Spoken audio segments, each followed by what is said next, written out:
Paper 152. Events leading up to the Capernaum crisis. The story of the cure of Amos, the Gerasa lunatic, had already reached Bethsaida and Capernaum, so that a great crowd was waiting for Jesus when his boat landed that Tuesday forenoon. Among this throng were the new observers from the Jerusalem Sanhedrin, who had come down to Capernaum to find cause for the Master's apprehension and conviction. As Jesus spoke with those who had assembled to greet him, Jairus, one of the rulers of the synagogue, made his way through the crowd and, falling down at his feet, took him by the hand and besought that he would hasten away with him, saying, "Master, my little daughter, an only child, lies in my home at the point of death. I pray that you will come and heal her." When Jesus heard the request of this father, he said, "I will go with you." As Jesus went along with Jairus, the large crowd which had heard the father's request followed on to see what would happen. Shortly before they reached the ruler's house, as they hastened through a narrow street, and as the throng jostled him, Jesus suddenly stopped, exclaiming, "Someone touched me." And when those who were near him denied that they had touched him, Peter spoke up, "Master, you can see that this crowd presses you, threatening to crush us, and yet you say, 'Someone has touched me.' What do you mean?" Then Jesus said, "I asked who touched me, for I perceived that living energy had gone forth from me." As Jesus looked about him, his eyes fell upon a nearby woman who, coming forward, knelt at his feet and said, "For years I have been afflicted with a scourging hemorrhage. I have suffered many things from many physicians. I have spent all my substance, but none could cure me. Then I heard of you, and I thought, if I may but touch the hem of his garment, I shall certainly be made whole. And so I pressed forward with the crowd as it moved along until, standing near you, Master, I touched the border of your garment, and I was made whole. I know that I have been healed of my affliction." When Jesus heard this, he took the woman by the hand, and lifting her up, said, "Daughter, your faith has made you whole. Go in peace." It was her faith, and not her touch, that made her whole. And this case is a good illustration of many apparently miraculous cures which attended upon Jesus' earth career, but which he, in no sense consciously, willed. The passing of time demonstrated that this woman was really cured of her malady. Her faith was of the sort that laid direct hold upon the creative power resident in the Master's person. With the faith she had, it was only necessary to approach the Master's person. It was not at all necessary to touch his garment. That was merely the superstitious part of her belief. Jesus called this woman, Veronica of Caesarea Philippi, into his presence to correct two errors which might have lingered in her mind, or which might have persisted in the minds of those who witnessed this healing. He did not want Veronica to go away thinking that her fear in attempting to steal her cure had been honored, or that her superstition in associating the touch of his garment with her healing had been effective. He desired all to know that it was her pure and living faith that had wrought the cure. 1. At Jairus' house. Jairus was, of course, terribly impatient of this delay in reaching his home, so they now hastened on at quickened pace. Even before they entered the ruler's yard, one of his servants came out saying, "Trouble not the master, your daughter is dead." But Jesus seemed not to heed the servant's words, for taking with him Peter, James, and John, he turned and said to the grief-stricken father, "Fear not, only believe." When he entered the house, he found the flute players already there with the mourners, who were making an unseemly tumult. Already were the relatives engaged in weeping and wailing. And when he had put all the mourners out of the room, he went in with the father and mother and his 3 apostles. He had told the mourners that the damsel was not dead, but they laughed him to scorn.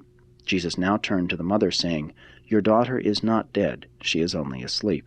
And when the house had quieted down, Jesus, going up to where the child lay, took her by the hand and said, "Daughter, I say to you, awake and arise." And when the girl heard these words, she immediately rose up and walked across the room. And presently, after she had recovered from her daze, Jesus directed that they should give her something to eat, for she had been a long time without food.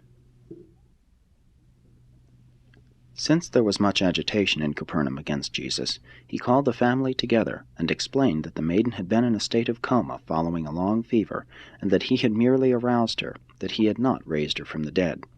He likewise explained all this to his apostles, but it was futile. They all believed he had raised the little girl from the dead. What Jesus said in explanation of many of these apparent miracles had little effect on his followers. They were miracle-minded and lost no opportunity to ascribe another wonder to Jesus. Jesus and the apostles returned to Bethsaida after he had specifically charged all of them that they should tell no man. When he came out of Jairus' house, 2 blind men led by a dumb boy followed him and cried out for healing. About this time, Jesus' reputation as a healer was at its very height. Everywhere he went, the sick and the afflicted were waiting for him. The Master now looked much worn, and all of his friends were becoming concerned lest he continue his work of teaching and healing to the point of actual collapse. Jesus' apostles, let alone the common people, could not understand the nature and attributes of this God-man. Neither has any subsequent generation been able to evaluate what took place on earth in the person of Jesus of Nazareth. And there never can occur an opportunity for either science or religion to check up on these remarkable events, for the simple reason that such an extraordinary situation can never again occur, either on this world or on any other world in Nebadon. Never again on any world in this entire universe will a being appear in the likeness of mortal flesh, at the same time embodying all the attributes of creative energy combined with spiritual endowments which transcend time and most other material limitations.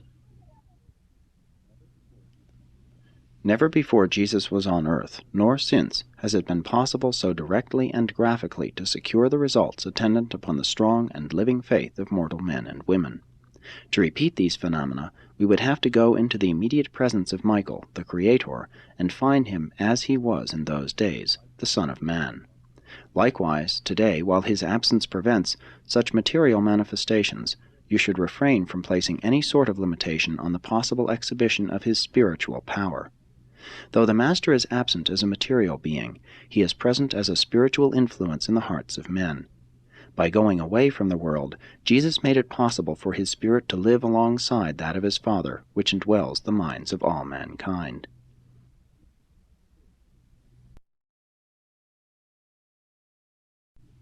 (2) Feeding the 5,000. Jesus continued to teach the people by day, while he instructed the apostles and evangelists at night. On Friday he declared a furlough of 1 week, that all his followers might go home or to their friends for a few days before preparing to go up to Jerusalem for the Passover. But more than 1/2 of his disciples refused to leave him, and the multitude was daily increasing in size, so much so that David Zebedee desired to establish a new encampment, but Jesus refused consent. The Master had so little rest over the Sabbath that on Sunday morning, March 27, he sought to get away from the people.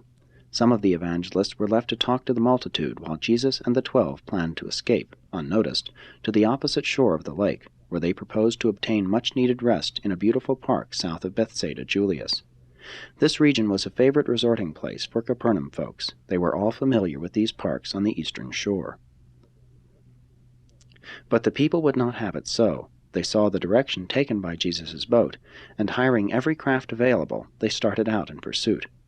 Those who could not obtain boats fared forth on foot to walk around the upper end of the lake. By late afternoon, more than 1,000 persons had located the Master in one of the parks, and he spoke to them briefly, being followed by Peter. Many of these people had brought food with them, and after eating the evening meal, they gathered about in small groups while Jesus' apostles and disciples taught them. Monday afternoon the multitude had increased to more than 3,000, and still, way into the evening, the people continued to flock in, bringing all manner of sick folks with them. Hundreds of interested persons had made their plans to stop over at Capernaum to see and hear Jesus on their way to the Passover, and they simply refused to be disappointed. By Wednesday noon, about 5,000 men, women, and children were assembled here in this park, to the south of Bethsaida Julius. The weather was pleasant, it being near the end of the rainy season in this locality. Philip had provided a 3-day supply of food for Jesus and the 12, which was in the custody of the Mark lad, their boy of all chores. By afternoon of this, the 3rd day for almost half of this multitude, the food the people had brought with them was nearly exhausted. David Zebedee had no tented city here to feed and accommodate the crowds. Neither had Philip made food provision for such a multitude. But the people, even though they were hungry, would not go away. It was being quietly whispered about that Jesus, desiring to avoid trouble with both Herod and the Jerusalem leaders, had chosen this quiet spot, outside the jurisdiction of all his enemies, as the proper place to be crowned king. The enthusiasm of the people was rising every hour. Not a word was said to Jesus, though, of course, he knew all that was going on. Even the 12 apostles were still tainted with such notions, and especially the younger evangelists. The apostles who favored this attempt to proclaim Jesus king were Peter, John, Simon Zelotes, and Judas Iscariot. Those opposing the plan were Andrew, James, Nathanael, and Thomas. Matthew, Philip, and the Alphaeus twins were non-committal. The ringleader of this plot to make him king was Joab, one of the young evangelists. This was the stage setting about 5 o'clock on Wednesday afternoon, when Jesus asked James Alphaeus to summon Andrew and Philip. Said Jesus, "What shall we do with the multitude? They have been with us now 3 days, and many of them are hungry. They have no food." Philip and Andrew exchanged glances, and then Philip answered, "Master, you should send these people away, so that they may go to the villages around about and buy themselves food." And Andrew, fearing the materialization of the king plot, quickly joined with Philip, saying, "Yes, Master, I think it best that you dismiss the multitude, so that they may go their way and buy food, while you secure rest for a season." By this time others of the 12 had joined the conference. Then said Jesus, "But I do not desire to send them away hungry. Can you not feed them?" This was too much for Philip, and he spoke right up, "Master, in this country place, where can we buy bread for this multitude? 200 denarii worth would not be enough for lunch." Before the apostles had an opportunity to express themselves, Jesus turned to Andrew and Philip, saying, "I do not want to send these people away. Here they are like sheep without a shepherd. I would like to feed them. What food have we with us?" While Philip was conversing with Matthew and Judas, Andrew sought out the Mark lad to ascertain how much was left of their store of provisions. He returned to Jesus, saying, "The lad has left only 5 barley loaves and 2 dried fishes." And Peter promptly added, "We have yet to eat this evening." For a moment Jesus stood in silence. There was a faraway look in his eyes. The apostles said nothing. Jesus turned suddenly to Andrew and said, "Bring me the loaves and fishes."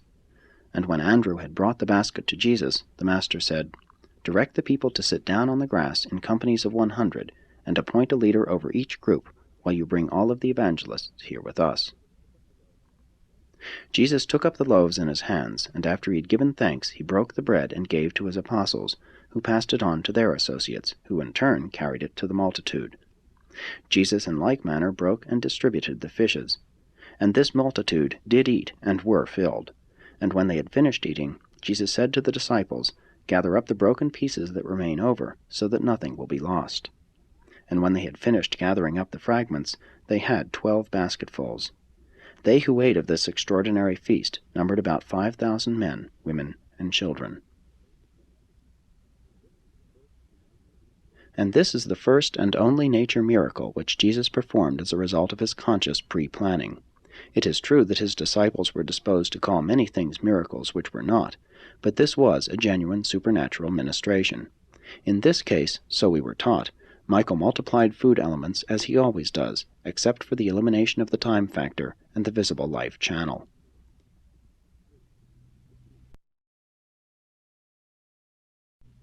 (3) The king-making episode. The feeding of the 5,000 by supernatural energy was another of those cases where human pity plus creative power equaled that which happened. Now that the multitude had been fed to the full, and since Jesus' fame was then and there augmented by this stupendous wonder, the project to seize the Master and proclaim him king required no further personal direction. The idea seemed to spread through the crowd like a contagion. The reaction of the multitude to this sudden and spectacular supplying of their physical needs was profound and overwhelming. For a long time the Jews had been taught that the Messiah, the son of David, when he should come, would cause the land again to flow with milk and honey, and that the bread of life would be bestowed upon them as manna from heaven was supposed to have fallen upon their forefathers in the wilderness. And was not all of this expectation now fulfilled right before their eyes? When this hungry, undernourished multitude had finished gorging itself with the wonder food, there was but one unanimous reaction: "Here is our king." The wonder-working deliverer of Israel had come. In the eyes of these simple-minded people, the power to feed carried with it the right to rule. No wonder, then, that the multitude, when it had finished feasting, rose as one man and shouted, "Make him king." This mighty shout enthused Peter and those of the apostles who still retained the hope of seeing Jesus assert his right to rule. But these false hopes were not to live for long. This mighty shout of the multitude had hardly ceased to reverberate from the nearby rocks when Jesus stepped upon a huge stone, and lifting up his right hand to command their attention, said, "My children, you mean well, but you are short-sighted and material-minded." There was a brief pause. The stalwart Galilean was there majestically posed in the enchanting glow of that eastern twilight. Every inch he looked a king as he continued to speak to this breathless multitude. "You would make me king, not because your souls have been lighted with a great truth, but because your stomachs have been filled with bread. How many times have I told you that my kingdom is not of this world? This kingdom of heaven which we proclaim is a spiritual brotherhood, and no man rules over it seated upon a material throne. My Father in heaven is the all-wise and the all-powerful ruler over this spiritual brotherhood of the sons of God on earth. Have I so failed in revealing to you the Father of spirits, that you would make a king of his Son in the flesh? Now all of you go hence to your homes. If you must have a king, let the Father of lights be enthroned in the heart of each of you as the Spirit ruler of all things." These words of Jesus sent the multitude away stunned and disheartened. Many who had believed in him turned back and followed him no more from that day. The apostles were speechless. They stood in silence, gathered about the 12 baskets of the fragments of food. Only the chore boy, the Mark lad, spoke, and he refused to be our king. Jesus, before going off to be alone in the hills, turned to Andrew and said, "Take your brethren back to Zebedee's house and pray with them, especially for your brother Simon Peter."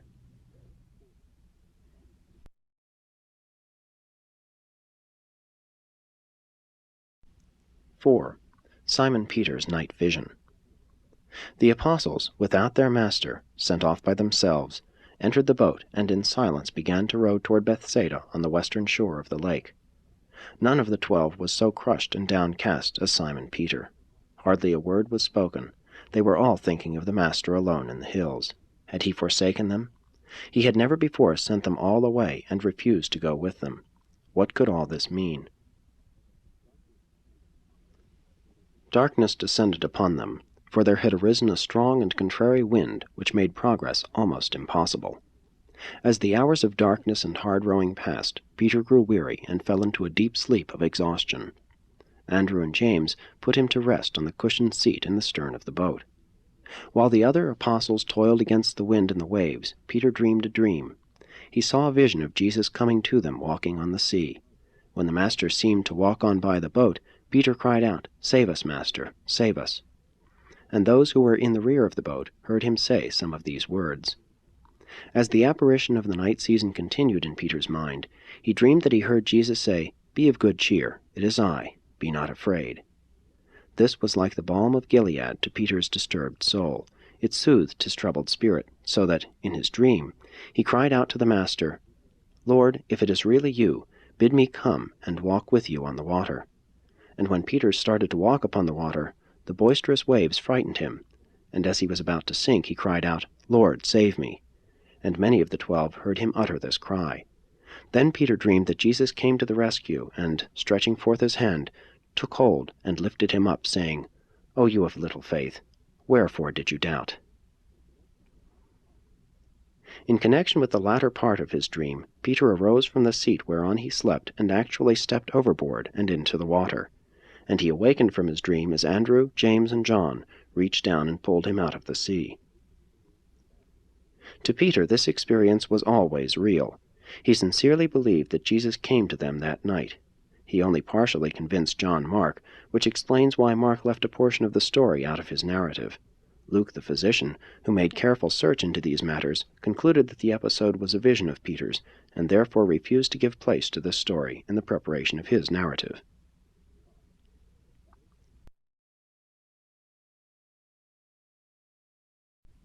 (5) Back in Bethsaida. Thursday morning, before daylight, they anchored their boat offshore near Zebedee's house and sought sleep until about noontime. Andrew was first up, and going for a walk by the sea, found Jesus, in company with their chore boy, sitting on a stone by the water's edge. Notwithstanding that many of the multitude and the young evangelists searched all night and much of the next day about the eastern hills for Jesus, Shortly after midnight, he and the Mark lad had started to walk around the lake and across the river back to Bethsaida. Of the 5,000 who were miraculously fed, and who, when their stomachs were full and their hearts empty, would have made him king, only about 500 persisted in following after him. But before these received word that he was back in Bethsaida, Jesus asked Andrew to assemble the 12 apostles and their associates, including the women, saying, "I desire to speak with them." And when all were ready, Jesus said, "How long shall I bear with you? Are you all slow of spiritual comprehension and deficient in living faith? All these months have I taught you the truths of the kingdom, and yet are you dominated by material motives instead of spiritual considerations? Have you not even read in the Scriptures where Moses exhorted the unbelieving children of Israel, saying, 'Fear not, stand still, and see the salvation of the Lord'? Said the singer, 'Put your trust in the Lord. Be patient, wait upon the Lord, and be of good courage. He shall strengthen your heart. Cast your burden on the Lord, and he shall sustain you. Trust him at all times, and pour out your heart to him, for God is your refuge. He who dwells in the secret place of the Most High shall abide under the shadow of the Almighty. It is better to trust the Lord than to put confidence in human princes." And now, do you all see that the working of miracles and the performance of material wonders will not win souls for the spiritual kingdom? We fed the multitude, but it did not lead them to hunger for the bread of life, neither to thirst for the waters of spiritual righteousness.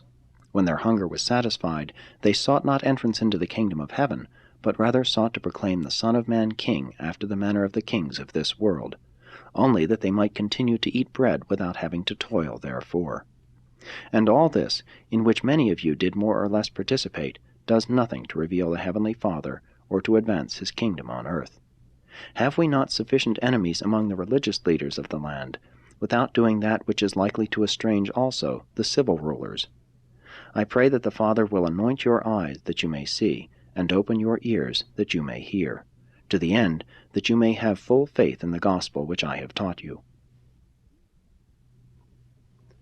Jesus then announced that he wished to withdraw for a few days of rest with his apostles before they made ready to go up to Jerusalem for the Passover, and he forbade any of the disciples or the multitude to follow him. Accordingly, they went by boat to the region of Gennesaret for 2 or 3 days of rest and sleep. Jesus was preparing for a great crisis of his life on earth, and he therefore spent much time in communion with the Father in heaven. The news of the feeding of the 5,000 and the attempt to make Jesus king aroused widespread curiosity and stirred up the fears of both the religious leaders and the civil rulers throughout all Galilee and Judea. While this great miracle did nothing to further the gospel of the kingdom in the souls of material-minded and half-hearted believers, it did serve the purpose of bringing to a head the miracle-seeking and king-craving proclivities of Jesus' immediate family of apostles and close disciples. This spectacular episode brought an end to the early era of teaching, training, and healing, thereby preparing the way for the inauguration of this last year of proclaiming the higher and more spiritual phases of the new gospel of the kingdom, divine sonship, spiritual liberty, and eternal salvation.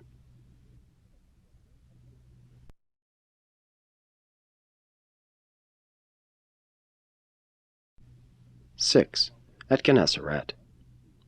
While resting at the home of a wealthy believer in the Gennesaret region, Jesus held informal conferences with the 12 every afternoon. The ambassadors of the kingdom were a serious, sober, and chastened group of disillusioned men.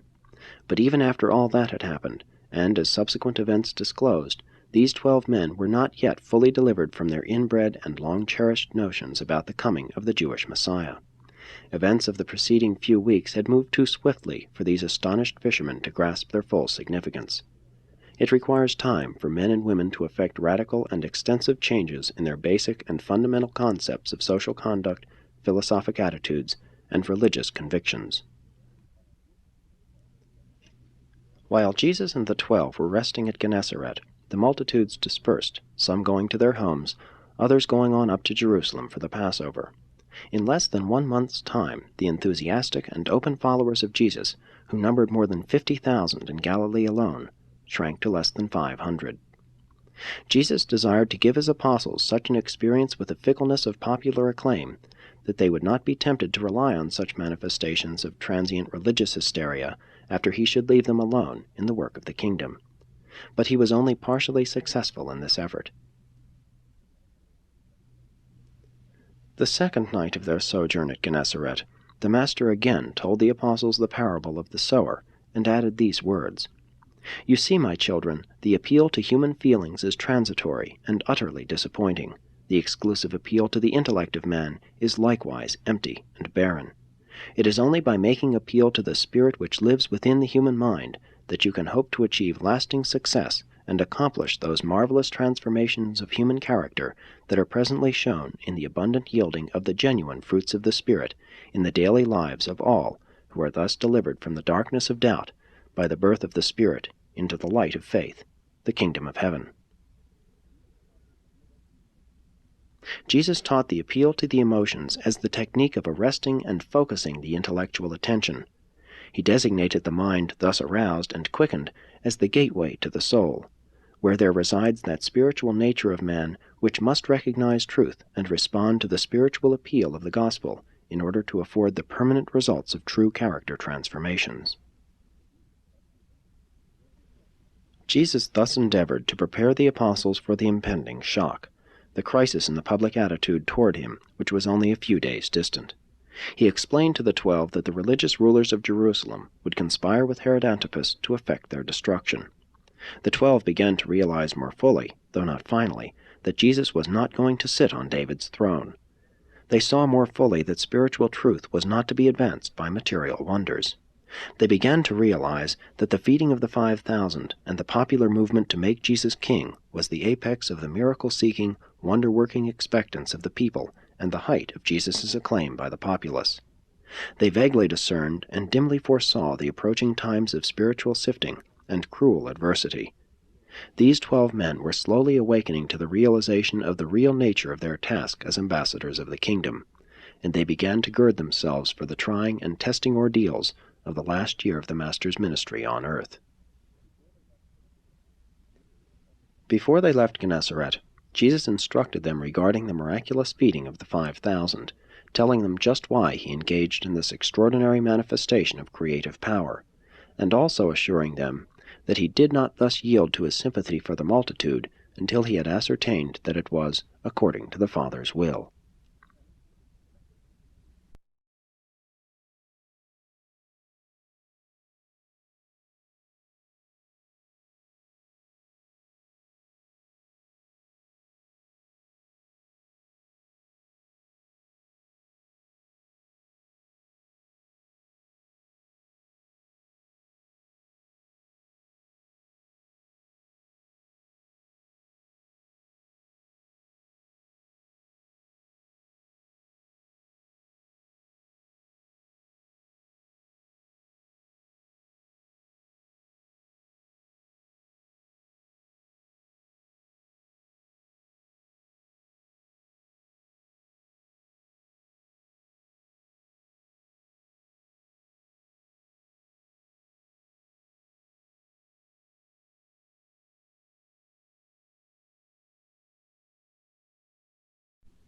(7) At Jerusalem.